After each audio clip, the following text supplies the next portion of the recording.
भाजी एक करण्याच्या पद्धती अनेक. जशी देवाने एवढी सारी लोक बनवलीत पण कोणाचा चेहरा सारखा दिसणार नाही, तशीच कोबीचा गड्डा एकाच प्रकारचा, कोबीची भाजी एकाच प्रकारची, पण बनवली जाते वेगळ्या वेगळ्या पद्धतीने. आणि प्रत्येकाने बनवलेली भाजी चवीला एकसारखी लागणारच नाही, वेगळी वेगळीच लागणार. तर चला, आज आपण कोबीची भाजी बनवतोय. कोबीच्या भाजीला जास्त मसाल्यांची गरज नसते. तो कोबीच्या मोठ्या गड्ड्यातून अर्धा कोबी मी कापून घेतलाय. त्याला मी असं आडवं ठेवून उभं कापून घेते. कोबी आपल्याला बारीक कापून घ्यायचं आहे. मग त्याला मी अशा पद्धतीने बारीक बारीक कापून घेते. कोबीसाठी आपल्याला लागणार आहेत 4-5 हिरव्या मिरच्या, कढीपत्ता, एक कांदा पण घेतला आहे, बटाटे घेतलेत आपण, छोटे आहेत म्हणून 4-5 घेतलेत, लसूण, कोबी कापून एका भांड्यामध्ये घेतला आहे. आणि आता हा मध्यम आकाराचा कांदा घेतला आहे, त्याला आपण बारीक कापून घेऊयात. कोबीची भाजी वेगळ्या वेगळ्या डाळी घालून देखील केली जाते. मुगाची डाळ घालून केली जाते, चण्याची डाळ, हिरव्या सालीची मुगाची डाळ घालून, किंवा मग मिक्स डाळी घालून देखील केली जाते.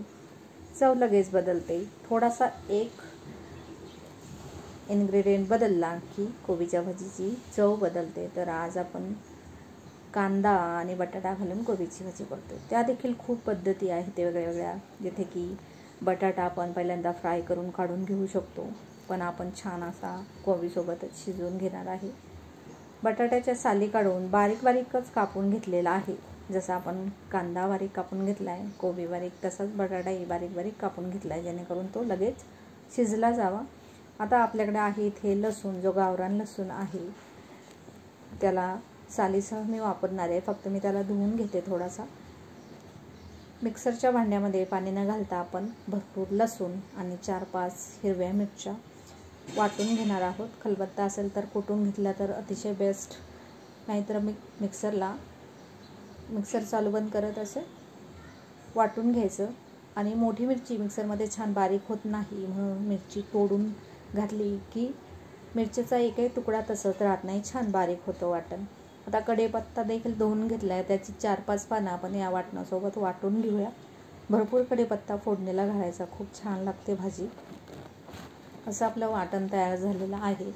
फक्त हिरवी मिरची आणि भरपूर लसूण आपण घातला आहे, कढीपत्ता घातला आहे 4-5 पानं. आता चला गॅस चालू केला आहे. कढईमध्ये 2 चमचे तेल घालू. जी किटलीमध्ये पळी असते ती 2 पळी. तेल तापलं, पहिल्यांदा मोहरी घालायची. मोहरीला तडतडायला थोडा जास्त वेळ लागतो. जिरं टाकलं की लगेच फुलतं. मोहरी घातली, त्याच्यानंतर हिंग घातला आहे. बटाटा किंवा बेसन, डाळी असे पदार्थ असतील तर हिंग आवर्जून घालावा. हिंग घातल्यानंतर जिरं घातलं, ते फुललं आहे. आणि मी ते अख्खे धने घातलेत 1 चमचा. खूप छान लागतात, मस्त क्रंची कोबीच्या भाजीमध्ये. कढीपत्ता घातला आणि कढीपत्ता इकडे तिकडे उडू नये खूप तेल, म्हणून लगेच जो कांदा आपण मध्यम आकाराचा कापून घेतला होता तो घातला. आणि येथे बडीशेप घालायची आहे. हळद घातली. हळद तेलामध्येच घातली की मस्त भाजीला कलर येतो छान. आणि सगळी फोडणी आपण मिक्स करूयात. गॅस आपला मंदच ठेवला आहे, बारीक गॅसवरच फोडणी करून घ्यायची. कांद्याला थोडंसं तेलामध्ये मिक्स करून घेतलं. आणि जे वाटण आहे आपलं, वाटणामध्ये आहे 4 हिरव्या मिरच्या, भरपूर लसूण घातलेला आहे. आपण 15-16 पाकळ्या तरी आपला लसूण असेल. मस्त हे वाटण चांगलं परतून घेऊयात. गॅस बारीकच ठेवला आहे. आता आपण जसं तिखट खातो तसं आपण याच्यामध्ये जर हिरव्या मिरच्या थोड्या कमी घातल्या असेल तर लाल तिखट थोडं जास्त घालायचं. मी ते थोडंसं लाल तिखट घातलं आहे. लाल तिखट 2 प्रकारचे घातलं, ते खूप जास्त तिखट आहे, आणि कमी तिखट थोडं घातलं आहे. आता ते मिक्स केलं आणि ज्या बटाट्याच्या फोडी आपण बारीक करून घेतल्या होत्या, पाण्यामध्ये ठेवल्या होत्या, तो बटाटा घालून घेतला.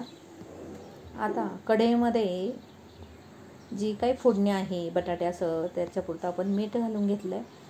आणि याला आपण झाकून ठेवूयात. कोबी 2 मिनटात लगेचच शिजतो. कोबी तसाही कच्चा खाल्ला जातो आणि त्याच्यामध्ये हा बटाटा पटकन शिजावा म्हणून त्याला मी 2 मिनिट झाकून ठेवलं. नंतर मिक्स करून घेतली भाजी. फोडणीमध्ये कोथिंबीर घातलेली आहे आणि जो कोबी आपण कापून घेतला होता त्याला मी पाणी घालून ठेवलं होतं. तर त्याला धुवून आपण याच्यामध्ये टाकून घेऊयात. कोबी, फ्लॉवर खूप औषधं फवारली जातात, त्याच्यामुळे त्याला चांगलं धुवून फ्लॉवरला तर उकळून घ्यायलाच हवं. तर सगळा कोबी आपण कढईवरती घालून घेतला आहे आणि कढईबरोबर काठोकाठ कोबी भरलेला दिसतोय. झाकण ठेवते. 1 मिनिटभरानंतरच कोबी खाली बसेल. आपण मिक्स करून घेतला नाही खाली जो बटाटा आहे तो त्या 2 मिनटात चांगला अजून शिजला जातो. तर 2 मिनटानंतर मी झाकण काढून गॅस अजून बारीकच आहे, पण मोठा गॅस केलाच नाही. भाजी मिक्स करून घेतली खालची भाजीवरती करून. तर तुम्ही बघू शकताय कोबीची भाजी खाली केलेली दिसते. आता पूर्ण भाजीचा विचार करून, म्हणजे कोबी घातल्यानंतर आपण मीठ घातलं नाही. पहिल्यांदा बटाटा आणि जी फोडणी होती तेवढं मीठ घातलं होतं. तर आता पूर्ण भाजीचा विचार करून मीठ घातलं आणि आता आपल्याला झाकण ठेवून भाजीला शिजवून घ्यायचं आहे. कोबीच्या भाजीला खूप जास्त शिजवायचं नाही, पण आपण झाकण ठेवून हिला मंद आचेवरती 2 मिनिट शिजू दिल्यानंतर खूप पाणी सुटतं आणि मग जे पाणी सुटलेलं आहे त्याच्यामध्ये आपल्याला अजून 2 मिनिट झाकण ठेवून कोबीची भाजी शिजवून घ्यायची. कोबीची भाजी शिजलेली आहे. कोथिंबीर घालायची कापलेली आणि इथे मी थोडासा गरम मसाला घातलेला आहे वरून. ह्या छोट्या छोट्या गोष्टी आहेत की ज्याने कोबीची भाजीमध्ये वेगळेपणा येतो आणि म्हणूनच जसे माणसांचे चेहरे सारखे नाहीत तशी प्रत्येकीने बनवलेली कोबीची भाजी ही वेगळी असते. तर मस्त अशी आपली कोबीची भाजी तयार झालेली आहे. डब्यासाठी देऊ शकता. साईड डिश म्हणून छान आहे. थँक्यू.